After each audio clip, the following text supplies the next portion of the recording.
Hello, everybody. Welcome to another episode of the TF podcast where we discuss technology and finance that typically revolves around Bitcoin, cryptocurrency, and blockchain. I'm excited for my next guest as he's someone that has a deep knowledge on money and fiat and coins. And we've had him speak at our conferences in the past. Erik's a good friend of mine and someone I really enjoy talking with about things like the history of money, and that's what we're going to talk about on this episode today. So with that, if you could help me welcome Erik Jansen. And Erik, I'd love if you could introduce yourself to everybody, please. Hi there. Well, I've been a coin collector for about 50 years, which I probably should admit that it's more than a passion, it's an addiction. But in the process, I've learned that really coinage and money is where commerce, history, art, culture all meet. And in the process, I was trained as an electrical engineer and a psychologist. And in the process, also did a master's degree in business, in finance and marketing. And then another master's degree in computer science, studying the tools at the time for genetics and user interfaces, as well as big data. At the time, we called it big data. Yeah. So I'm kind of a strange guy. I do a lot of things. But one of the things that's always captivated me is the psychology behind what is money. Yeah. And you even spent some time on Wall Street as well, right? Yeah, I did 10 years as an investment banker. My specialty, our area was the semiconductor business in the 90s. So as the PC ruled the world into the arrival of the cell phone, I was kind of one of a handful of guys in the world focused on being the expert on semiconductors. So yeah, I did that too. Yeah. Awesome. Awesome. Well, I'd love to just go back, real quick to probably when you were a kid, I'm guessing is, when did this love of coin collecting happen for you? That's a really good question. I think it's really just a manifestation of my curiosity. I'm curious about everything. And as a kid, money was obviously important to people in the world. And if you had money, you could get things you wanted. So it was a pretty obvious thing for a kid to figure out, hey, if I could figure out this money thing, it might actually be worth something. So I would sort through my dad's change, and in the process, you start asking yourself the questions, well, why are pennies this dark brown metal, and why are bigger coins silver, and what's with folding money? And from there, I guess I ended up on Wall Street trying to figure out how money and value and stocks and market making and governments all worked to create this. Let's admit it, it's kind of a myth as to what money is. Yeah. Right. Because, we think about it being, backed in some way, shape, or form. And then obviously it lost its gold peg, in the 70s or 71, I guess it was. But then it's like, well, no, money is backed to, I don't know, the economy or like the government or like this perception of things. But like you're saying, it's just this amalgamation of things all together. And it gets so confusing in our own minds because when you're young, you don't realize what you think you know. I mean, what does it mean to know something? What you think you know builds the foundation upon which you define yourself, and from there you define all of your actions. So when you think of money, it's very tempting to think that that's just the resource by which you get what you need or you want if you have more than you need. But actually, money is something very, very different. It becomes a security to give you confidence that you can live a safe life. And then, of course, it migrates to, well, how do I retain this money that I've earned? Because fundamentally, I think it would be a healthier society if we all just had what we needed every day. If you look around the world, there's not a species or a beast, an animal, a bug, you pick it, that puts away more than one season's worth of fat, of savings, away for it to access. The goal, the natural world, the goal is to survive the down season, call it winter, call it darkness, call it the season without food, without money. But mankind puts away hundreds, thousands, millions, billions of those cycles away, and they have to store it somewhere. And so that becomes the basis of money. And of course, then the basis of money has to be to convert those storages to other things that we want to use. So early on, it was figured out that money had to be portable and it had to be indestructible. Because if you invested your earnings in something that wasn't indestructible, that turned out to be a really bad idea. Mm-hmm. And of course, then there are issues of everybody wants what everybody else has, and kings launched wars, and kings put their faces on gold in order to, and silver primarily earlier in the development of the world, to guarantee the user that, yeah, this in fact is pure silver, and the guy's face on it says as much. Yeah, no, I love to kind of dig into that a little bit. And we obviously don't have time to go into like the full history of money, of course. Right. But, you know, when you've talked about this with me a couple of times, and you mentioned this at our conference in the past, just some like these first early coins. And, you know, I think that gives a really good context even to where we're at, just like what you just mentioned there. Right. The fact that kings would put their faces on this. And it's not only to show and prove the value, but also to, you know, call it exert authority, right, over this basis. Every time you're transacting, like, you understand that you're spending the king's money, essentially. That's right. And so that's I love if you could touch a little bit on the psychology behind, you know, how that process started, and then we can probably tie it into some things that are happening. Well, it really started and endured in really one or two very, very simple ways. Money was how you paid soldiers to fight for you. And so the old joke is an army travels on its stomach. You have to feed your army if you want them to fight for you. And the way you fed them was to ship trunks of silver or gold, typically silver in the old world, ahead of the army in order to make sure that there was supplies for them. Because you can't always be guaranteed you'll win the war and take over your enemy's supplies. So the first real reason for money was to finance wars. Interesting. The second real reason for money, which is related to financing war, is collecting taxes. Because at the end of the day, you can barter all kinds of things, but if you don't pay the king, the government, the money that they want in the form they want it, people come to your door with guns. And so the ultimate end of the day, defining what is money in one civilization or another, boiled down to what did the king demand you paid his taxes or your taxes to him in? And that endures even today. Yeah. Crazy. And it's not crazy, it's just real. I know, but it's an interesting way to put it that most people don't realize, right? And at the end of the day, you can barter all you want, but the king wants gold. The psychology of, it's just the whole psychology about it. And it's interesting. I was, you know, not necessarily related to this, but I was thinking about it, how we all have incentives, right? In the sense that, I don't want to say everybody can be bought, but it's interesting to see that, you know, people's belief systems typically have to do with what puts food in their belly, right? Kind of going back to your, you know, like. Well, at the first level of satisfaction, it's food in your belly. And from there, it either gets personal or perverted. Sure. Exactly. So, you know, real quick, I want to touch on this. Also, so you are an advisor to the Fed with coins and currency and things like that. I wouldn't say an advisor to the Fed. I spent the better part of the last decade on a committee at the U.S. Mint called the Citizens Coinage Advisory Committee, and we do a lot of interesting things. We pick the artwork that goes on the coins. You ever wonder, where did that picture come from on the back of that quarter? Quarters have so many pictures on them these days.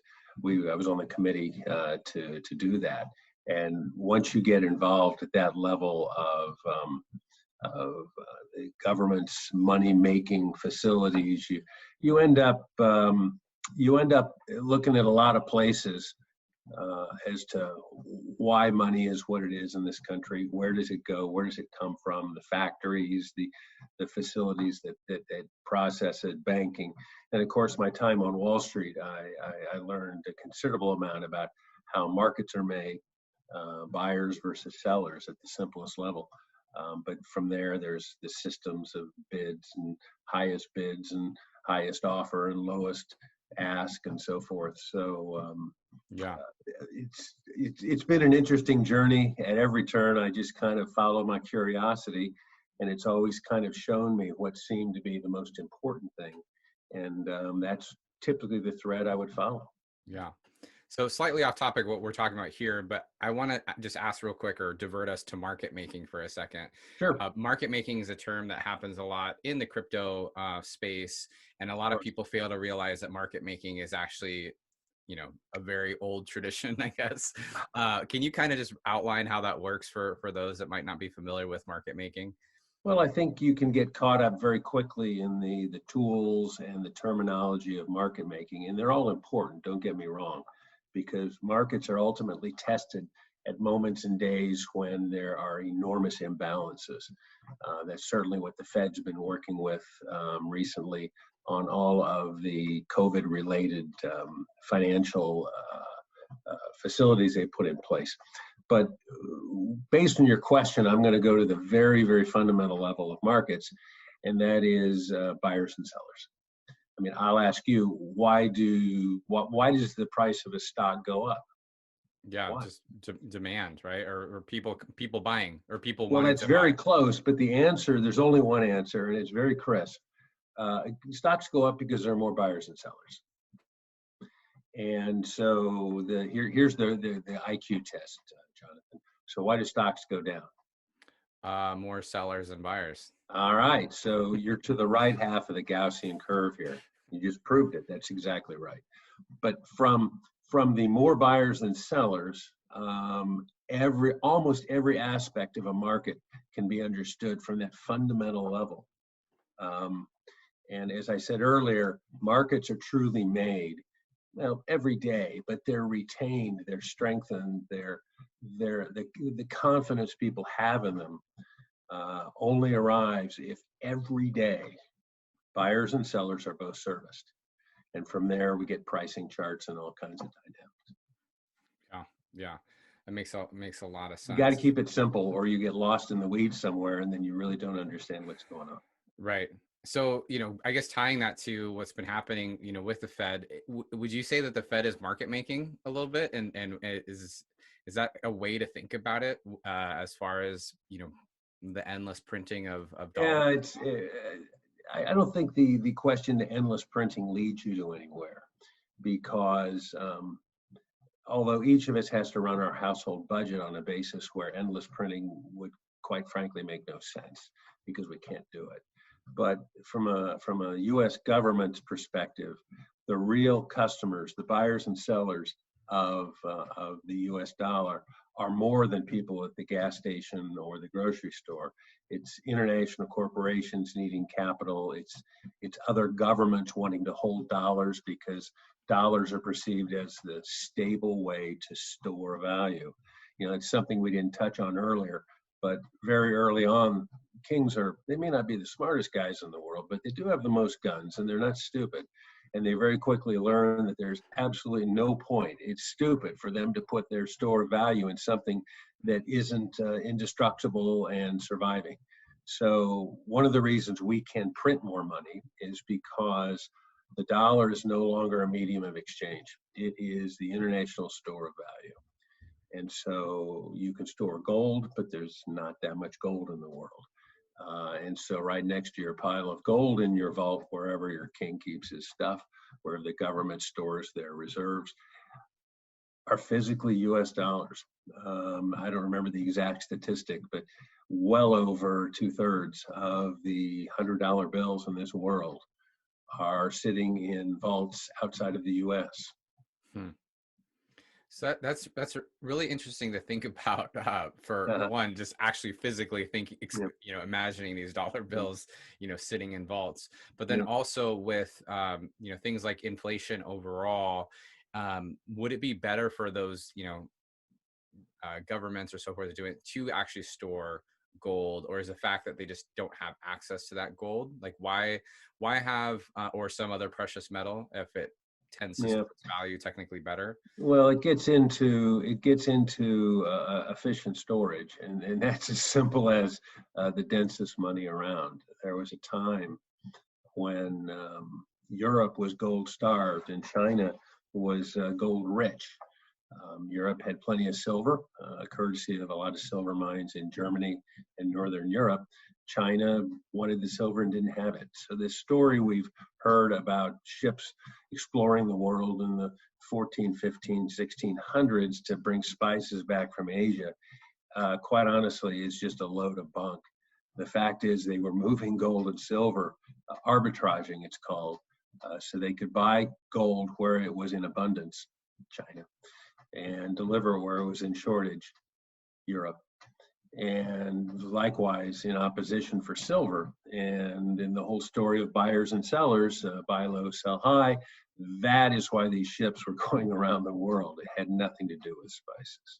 Interesting. And so the king always wanted to store his gold, or rather his wealth, in whatever he figured was going to be wanted tomorrow. And that's why in the fall, sometimes he would take grain, because he knew come Christmas, or back then it was probably some hedonistic holiday, they would want that grain, and so he'd be in a position to keep them enslaved. Yeah. It's pretty simple stuff. That's so interesting. Pretty simple stuff, actually. I wonder how much, do you know much about colonization? Just because one thing I always think about a lot, and it's actually something I've been wanting to talk about with someone for a long time, is, you think about like the colonization of South America, for example, and so much metal went back to Europe, right? Gold and silver, and indigenous cultures were enslaved to mine these things and then get them sent back. Do you know much about that by chance? I'd love to talk about that. I know colonization really is probably misunderstood. It has very little to do with colonies, and it has to do with resources. Right. So you colonize something because the king heard that there's a lot of gold and silver in South America, and so today, typically, they speak Spanish. Yeah. So, kind of there's a reason the way things are today. It's because back then there were resources. The greatest silver discoveries in the world, the original ones in Northern Europe, the second major discovery in South America, and the third major discovery actually in Nevada, Really? in the 1850s through the 1880s. Every time that happened, it had a massive disruptive effect on the value of silver in those cases, gold in a few other cases. Yeah. And so as a result, one of the things that's always come forward in the study of money is the standard, because you get all kinds of small little types of ways money is created to facilitate commerce and so forth. But the only way they become dominant, that is to say, the only way the king or governments learn that they are reliable, indestructible, a real place to store their value, is if there's a standard of exchange. Somebody stands up and says, I will give you at any time this amount for that amount, a standard of exchange. And that has drifted around in the world. The dominant commodities have been in gold and silver since, the 500 BC, starting in Greece with primarily silver. The world ran on silver until the Enlightenment and the modern age, because there just wasn't that much gold around. The world ran on silver. But when gold appeared, it was denser, easier, much more compact. Diamonds were a late invention of the Russians and the English in the 1800s. But gold and silver, the ratio of gold and silver floated all over the place. And when you get standards that move, people aren't as willing to trust it. And in 1717, Isaac Newton, the guy that brought us the apple and gravity and all of that, he actually was a bit of an aspiring alchemist. And he was running the mint for the Queen at the time in England. And he convinced the Queen that the way to consolidate English power worldwide, because if you recall, it was really Spain, Portugal, Italy. They were all competing to command the seas and explore the world and gather the resources of the undiscovered world. And Isaac Newton convinced the Queen that if the Queen would stand up and say, I will create a standard by which you can exchange your gold and silver at any time, in any amount, in either direction, they set it at 15.5 ounces of silver equal 1 ounce of gold. And that turned out to make all the difference. And that's one of the foundations of why England even matters today, because they stood up for the standard of exchange. So today, in fact, as of today, that ratio is about 100 to 1. It jumped to 120 to 1 about a couple months ago amongst the COVID crisis. It had recently stabilized more in the 85 to 1 kind of ratio, having historically really been most often in the 20 to 30 to 1 ratio for hundreds and hundreds of years. So we're in a bit of a strange place trying to understand why the ratio of gold to silver has moved up so significantly in favor of gold. But the real baseline lesson here is money has to be, yes, indestructible, portable, but fundamentally stable. And when we look at crypto and Bitcoin, one of the things that has me most interested is this growth in stablecoin. And then one has to say, well, why do we need stablecoin? Because it's grown from Tether at $1 billion or $2 billion of backed up stablecoin now to the stablecoins that are in the mix are approaching 10 billion. Well, when you look at the utility of stablecoin, it's not what you think. The utility of stablecoin is really today being used, it appears, as a medium to move from crypto coin to crypto coin. In other words, value that's staying within the domain of crypto, as opposed to how you'd really like to see stablecoin being used, and that is to move fiat, gold, silver, paper currency, whatever, central banking money that the world runs on, into crypto, which is really not happening that much. And it's that lack of transportation from one realm to another, which I find the most interesting. And quite frankly, is not yet happening to the degree that it tells me crypto is yet on the path to a worldwide, reliable, stable, portable standard.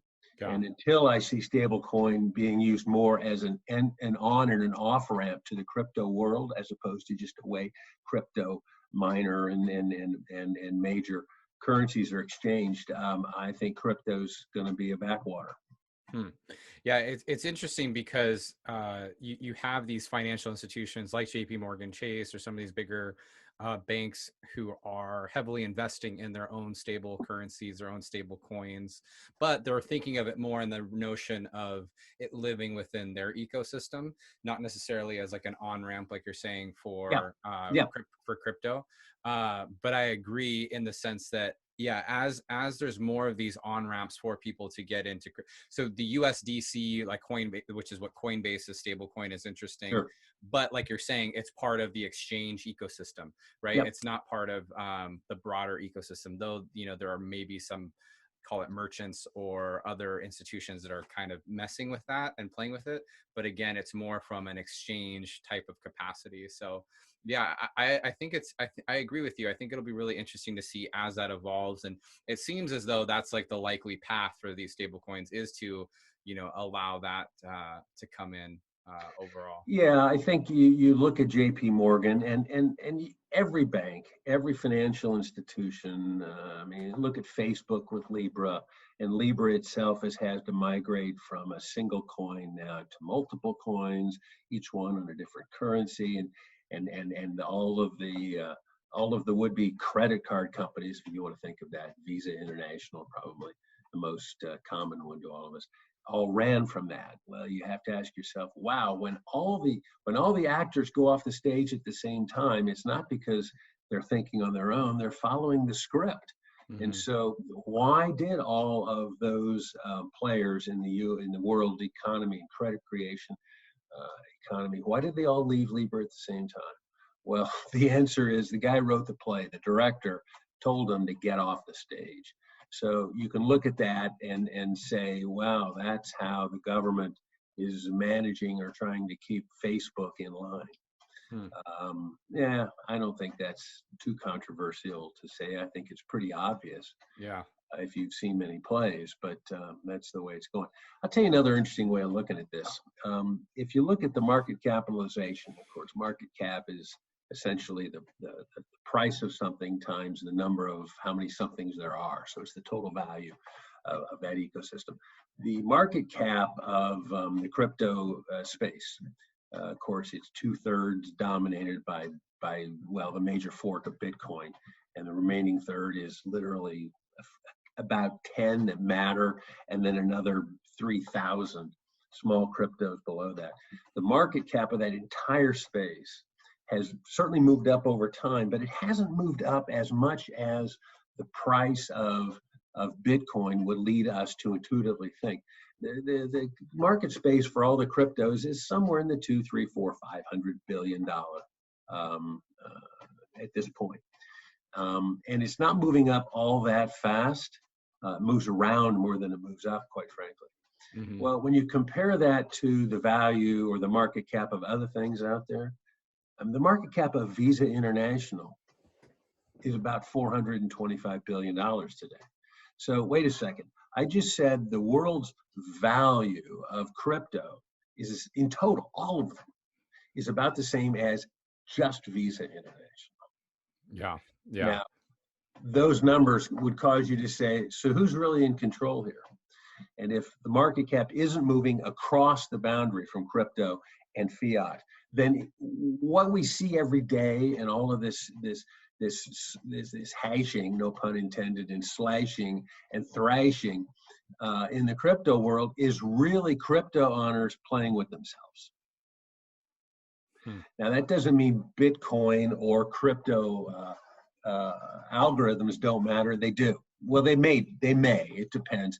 When you really get down to it, Bitcoin is, or rather, blockchain is really not that big of an innovation. Right time, right place, more than real innovation. All it is an immutable past buried in the present. Okay, and so really, all it is, it's an attempt to build trust to prevent the liars from being in the system. Mm-hmm. And that's really not an innovation. That's been the problem since day one, and that's why you paid the king in gold, because he knew gold was gold. Yeah. Well, what makes Bitcoin so interesting, I think, goes back to a point that you talked about in the early points of money, as well as like when kings and queens started thinking about, putting their faces on money. Yep. So it's a little bit of that plus the opposite. And what I mean by that is that there's just a social construct, right? So, arguably what gives Bitcoin the majority of its value is the social construct around it, and the belief system that it's been able to create amongst those that are a part of it. And so, this notion that there's no idea who the creator is, or that it's not run by anybody, like there's no CEO of Bitcoin. Sure, there are definitely market makers. There are definitely people that can move and manipulate markets. There's exchanges that participate in that. But for the most part, it's run as this ecosystem, which is interesting, because of the fact that though there's definitely it is analogous to gold and silver. I think the same principles are there in the sense of like why someone might think about storing their value in Bitcoin. But to your point, it is incredibly early still, right? The fact, Bitcoin is about 175 billion market cap right now. And, it's gone up. It's obviously fluctuated, but like you're saying, the rest are nothing, right? They're ounces. They're nothing. They're trifles of market makers that want to get paid to have you diversify within crypto. Right. Which which seems silly for excuse me, for most. But when in your Wall Street background and I guess with your gold background, like what do you think happens to call it for folks that have been around the block quite a few times, like yourself, right? Like you've been in Wall Street like for a long time. I prefer to think of it as woken up in the gutter more times than I want. Okay, woke up in the gutter. Like, what do you think it takes for those people to get involved in the Bitcoin ecosystem? Is it, I don't want to say too late because that's the wrong phrasing, but is it something like where someone wouldn't necessarily care to understand it, or does it matter? Meaning like if I guess where I want to go with all this is a lot of people see Bitcoin as something that's going to go to 100K. Let's just speculate for a second. And it might, and it might not. It might go down. But let's just speculate for a second that it'll go to 100K. So is there a point where someone might say, from, your point of view or your background that says like, well, that might happen, but I've seen what happens with, gold, silver, metals. So, why take that risk, or why, just kind of trying to help break down the thought process that people have in that regard. Well, I'm gonna get a reaction I really don't want by what I'm about to say, but I'll say it. I got a black tulip. Would you be interested in that? Oh, come on, this isn't black tulip. I know. Okay, that was gratuitous. I apologize. There have been eddies of currencies in various societies, corners of the world. Those who happen to have a lot of it for decades, for centuries, for absolute centuries. Because when there's a shortage of money, people invent something else. Gosh, there was a guy prosecuted here not but a handful of years ago for, and the name escapes me at the moment, for publishing his own currency in silver and gold in, I want to say Montana. And there's a lot of people that are hoarding silver coins from pre-1964 in this country because they think at some point the dollar won't be worth anything. And so they'll just march down there with an old silver $50 and buy themselves 3 half gallons of milk, a couple loaves of bread, some beef for the weekend, and feed their family on what was $50. And there are bags and bags and bags of those coins that are traded every day. So, where crypto goes, I certainly don't know, and I'm not sure anybody knows. But I do know this, that people are more motivated by downside, risk, pain, aversion, fear, than they will ever be motivated by innovation, upside potential. And so as a result, the question is, will the world embrace Bitcoin? And the answer is only on the world's terms. Because what Bitcoin wants to be is fine and dandy amongst those hobbyists and minor markets in the fringe. But what Bitcoin won't be is what the guys that own the incumbency don't want it to be. Right. And so that really becomes the issue, and why I kind of focus on, watch things like Libra, because to see Facebook be pushed around as they're trying to configure this thing and attract partners, because they know the key to a successful currency is broad adoption, on top of portability and indestructibility and blah, blah, blah. And we can argue that it maybe isn't indestructible. I mean, can you say hack? Watch the dynamics to try to gather a consortium, to gather standards, because that's where the action will be, and that's where the game will be played. Yeah. And I think the big banks all want to understand and build in the utility of blockchain to the extent it lowers their insurance cost, to the extent it lowers their risk.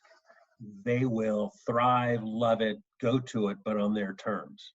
Yeah. And here's a fascinating thing to think about. Why is a bank not worried about somebody getting mugged at an ATM? Because they should be, right? I mean, you wouldn't want your money stolen from you, but they fundamentally don't care. The same way Visa really doesn't care if you call in and say, hey, I've got this product I ordered, it smells like smoke. It's not what it was supposed to be. I want a refund. What do? Send us the details, but pretty much no problem. We'll give you your money back. Shouldn't they care about that? They don't care. They build that into the cost. It's probably why they charge, call it 3%, maybe 2% per transaction. Well, they're really not worried about security. They're worried about minimizing their losses or bounding their losses within a box called their allowable warranty costs. Mm-hmm. And as long as their losses stay in that box, life's good. Why would they want instant transactions when they've got 3,000 transactions per second and Bitcoin going through halvings, and God knows what happens at some point here in the not too distant future when they can't get above 3 transactions per second? Well, I do Why would think that be a good thing? It's right. not. Well, what I think what's interesting in that regard is that's that's why these banks are thinking about digital currency is just to optimize their own processes, meaning like their own independent stuff, right? Like Okay, what exactly what you said a moment ago, right? Is that they're actually not thinking about digital currencies. or Thinking, no, their own independent currency. How about that? you know, Like so, like the JP Morgan coin in the sense, it right? was Like never a winning strategy to tell the king you wanted to take his job. yeah. And in that sense, I don't think any of these banks are telling the Fed, move over, Rover, Jimmy's going to take over. No. But That's not a winning strategy. agreed. But it's more of it's really just a loyalty point when it comes down to it. What the way a lot of these stable coins are operating, right? It's just a representation of a dollar in there. Yeah. And so it allows them to do business independently or not independently, but easier and quicker and faster. Autonomously, exactly. Yeah. Where what I think Bitcoin is really interesting on the front and kind of so going along with what you're saying is that, yeah, it is also difficult for me to see a bank being favorable to saying like, oh yeah, like let's allow like this monetary system to come in and, take away the value that I think I hold already and like democratize that a little bit. I don't see that happen. Where I see like a bank getting involved is strictly to make margin on transactions, right? Or to make margin on buying and selling of Bitcoin overall. Yeah. But as far as like a bank replacing what they're currently doing and having Bitcoin play in there instead, it doesn't make business sense for a bank to say that unless they can make margin off of every single transaction that they're doing. Oh, that's right. No, right? Yeah. It's like a bookie, okay? A bookie doesn't really care who wins and loses. In fact, a bookie doesn't even know how to play football. Yeah. Bookie just wants his vigorous. He just wants his 10%. Yeah, exactly. That's exactly it. And his job is to make sure he's got an identical number of buyers and sellers when the game starts, because otherwise he's got risk, and he doesn't want risk. He wants commission. Right. And I think that's what also, frankly, to me is what makes Bitcoin interesting is the fact that it can kind of have a little bit of a life on its own or play outside of the traditional ecosystem. And that's what it's doing. Exactly what it's doing, because right. the market cap is not moving back and forth. That's why I early on said stablecoins got my attention here, not because it's something special. Nah, stablecoins interesting to me because I like to watch the traffic on the on and off ramps, because then you understand the load on the highway. Yeah. And unless you understand and see a major amount of value, I didn't say money, I said value, store of value, moving from one domain to another, that doesn't mean they don't both exist. It just means neither one is commingling. Sure. And if the market cap of crypto is, I don't know, 400 billion, something like that, that's fine. But the market cap of the world is tens of trillions. Yeah. Quite frankly, it doesn't really care. Sure. Yeah, it's a blip for now. Yeah, I mean, it's interesting. So one last topic I wanted to shift us to that I wanted to talk about earlier, I forgot, is the psychology of coins, of like physical or a physical gold or physical metals. It's interesting, you can hold it, you can feel it. It feels worth more than if you had like a paper representative of it. So I want to just talk real quick about the psychology of that, but then also what you said a second ago about, taking your silver coin to the grocery store and like buying, loaves of bread or so forth. Yep. That's always been difficult for me to understand, in the sense of like, let's just say all hell does break loose and I go with my gold bar to a grocery store. Obviously my gold bar is probably worth more than what's in that grocery store, right? So like, I've never understood like that logic of saying like, I want to have gold or silver so I can trade with it in the event of something. And it makes me think of like, what is it, the what was the Spanish dollar is like, because it could be Oh, the divisible Spanish into 8 reals. right. 8 And like, reals. it's Yeah. like, we don't really have a mechanism for that right now. So Yeah. last Well, what we topic. have are pennies and nickels Yeah. to divide the value of a dime and a dollar and so forth. And originally, if you really want to go back in time to kind of the commerce in the Mediterranean, the Byzantine Empire, you'll find that there were 3 metals used: copper, silver, and gold. Gold was really the currency of kings. No one had gold but the king. Silver was the vehicle that everybody wanted, and it was because it could be turned into lovely items. I mean, gold, the reason gold was preferred was, I mean, you pick it up, it feels dense, heavy. There's something in the human genome that is attracted to that. It's almost a magnetic phenomenon. Gold fever makes people do a lot of things. But the point here in minor currency was the metal of choice below silver, because it's indestructible, it doesn't oxidize. Iron rots, okay, we call it rust. It goes away, it oxidizes and goes away. So iron was the vehicle of ships' hulls and cannon fodder and fire and so forth. But copper was the material which was pretty darn indestructible. And there's a lot of it around. If you look into history, there was the Stone Age, the Iron Age, the Bronze Age. Bronze is just 90-some% copper, and a few other things thrown in there. So there was a lot of copper around, and it was worth a heck of a lot less. I mean, today copper is $2 a pound, silver is $15 an ounce. So you can understand why copper was the minor currency for trifles and small things in the marketplace. And the world actually worked on silver and copper. Those were the coins.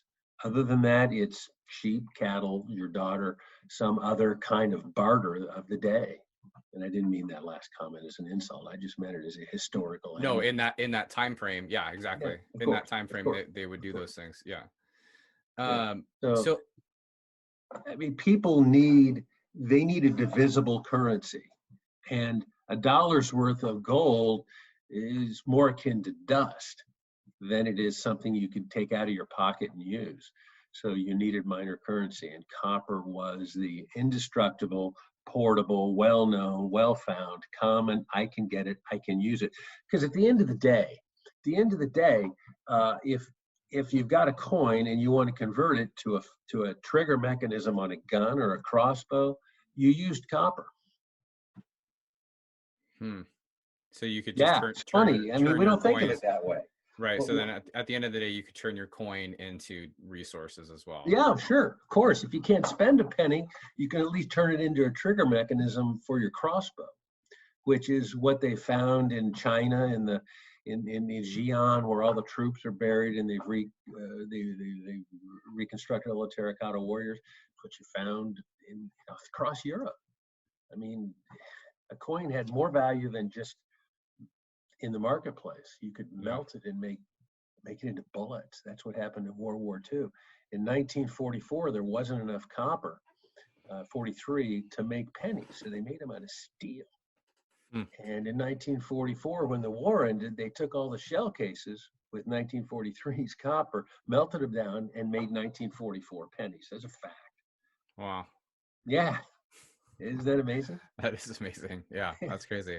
So money has to have utility. It's not just an esoteric concept that, my partner wants a gold ring, I got to have some gold. Right. Which, of course, is the whole Pharaoh concept. Of Pharaoh had all the gold and he was buried in it, for God's sake.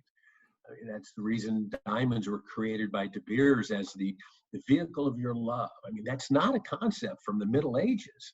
Diamonds were invented by a guy who took over Rhodesia, Cecil Rhodes, and found out he had a volcanic tube there that today is the biggest hole in the world in the ground.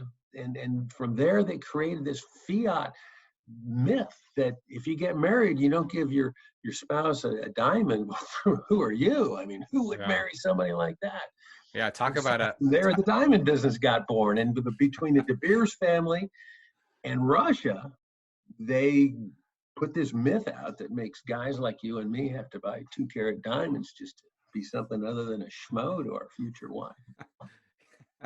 Yeah, that should be a master class in branding. You find this rock and then make it so that Well, that's really what it is, isn't it? I mean, at the end of the day, there are only two reasons to have money: because people trust it, and you got to pay the king in it. Other than that, really, who needs it? So okay, so let's say I have all these gold coins, everything goes to crap. How do I actually spend these gold coins when everything goes terrible? Well, you have to have minor currency. That's what pennies and nickels, they're called minor currency, versus a silver dollar, because paper money won't be worth anything, right? Yeah. So it really comes down to the ratio of copper to silver to gold. So gold is, I mean, do the math at $2,000 an ounce, which is where gold's going here shortly. It's going to be worth $32,000 a pound.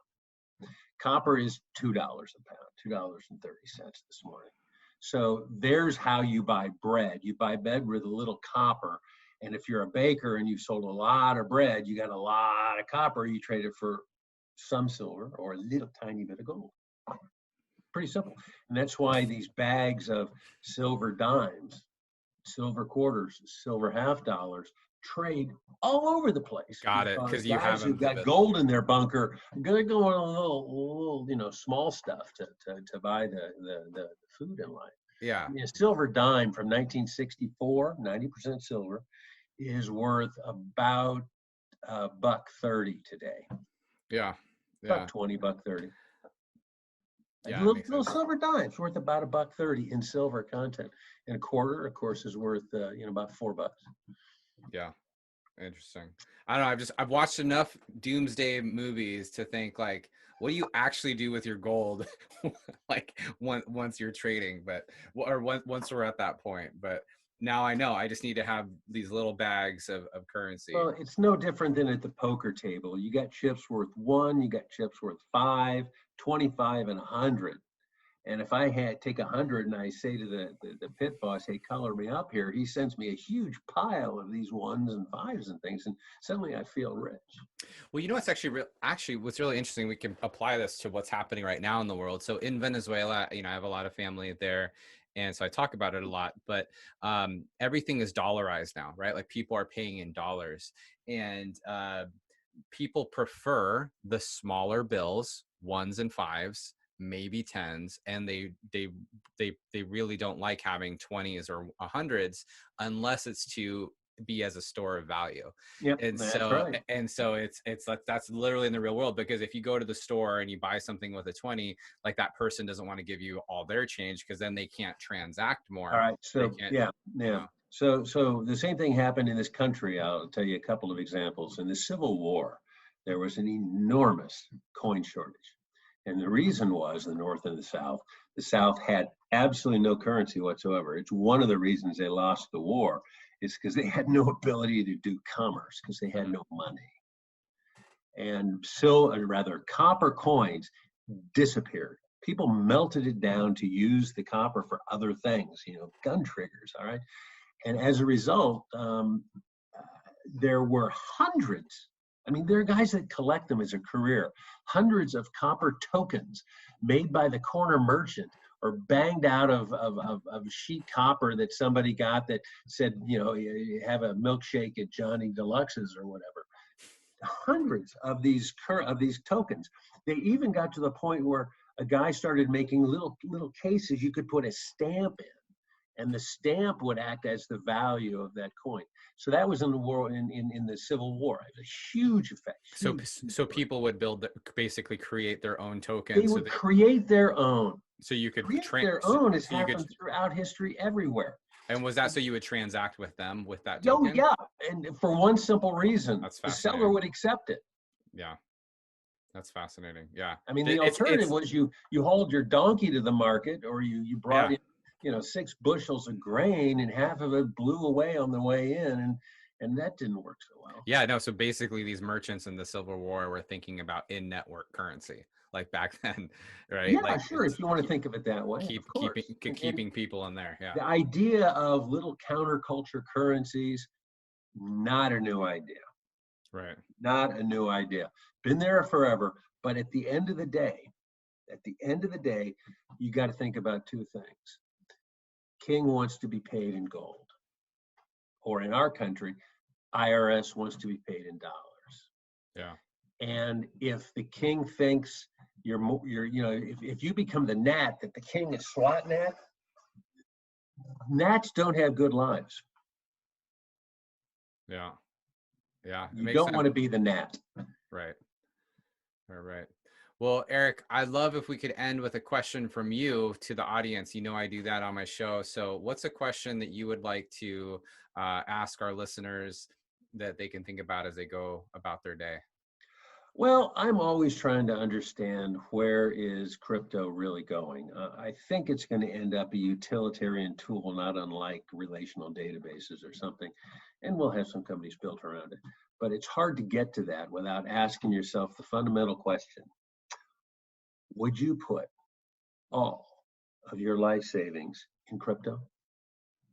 That's interesting. And I think there's interesting ways to put that question, right? Like, would you put all your in crypto? So assuming like the whole basket, or would you put it all in Bitcoin? Because like we just talked about, right? Like it's the grand majority of the market cap. Fork matter. Yeah. Yeah. That's a great question. I know there are a couple people that listen to this that do that. And you know something, and we're not all Winklebosses or whatever, but there are a few folks that have done that. I know some guys that were short the market enormously in the middle of March, and they've made a tremendous amount of money. But I can also take 8 coins, flip them all, and there's going to be one person out of 256 that'll get them all right. Yeah. Now, was that person lucky or were they brilliant? Right. And I'm not trying to demean someone who has done well in crypto. God bless you. In life, you get a few opportunities. God bless you are there to capitalize on one of them. Yeah. But that's different than saying, oh, because I got rich in crypto, I now understand everything. It's 8 coin flips away. Sure. Right. There's definitely people, and that's definitely the case. There's definitely people that do really understand it. And there's some people that, made some good bets and, did well with those bets. But obviously this isn't, financial advice for anybody, but, people have to, I guess, test their own resistance. You know what I mean? Like see sure. Manage that downside risk, like you talked about a little bit earlier, and like what works for them. It would be interesting to say, okay, all or nothing. It's probably not a real question, cocktail stuff. But truly, if you had to put away, you pick the percentage of your net worth into crypto, and you can't buy or sell it. It just goes and sits until you hit 65. How much would you put there? 1%, 10%? It would be a real interesting question to ask now, a month from now, and a year from now, because that might in fact become the barometer of whether Bitcoin or crypto or cyber currency, whatever, is more or less tested. Yeah, super interesting. Well, Erik, thank you so much for joining me. I appreciate this. It's always good to talk with you. I'm excited for when we can go have a beer in person. When things show. Erik and I actually live a few blocks away from each other, or maybe like a mile or so away from each other. Stranded in West Seattle, sleepless in West Seattle. Yeah.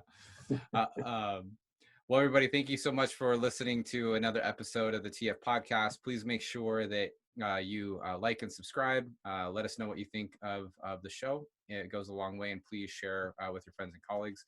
Also, you can be sure to follow me on Twitter at GGProduct and learn more about TF Podcasts and other things we do at tflabs.io.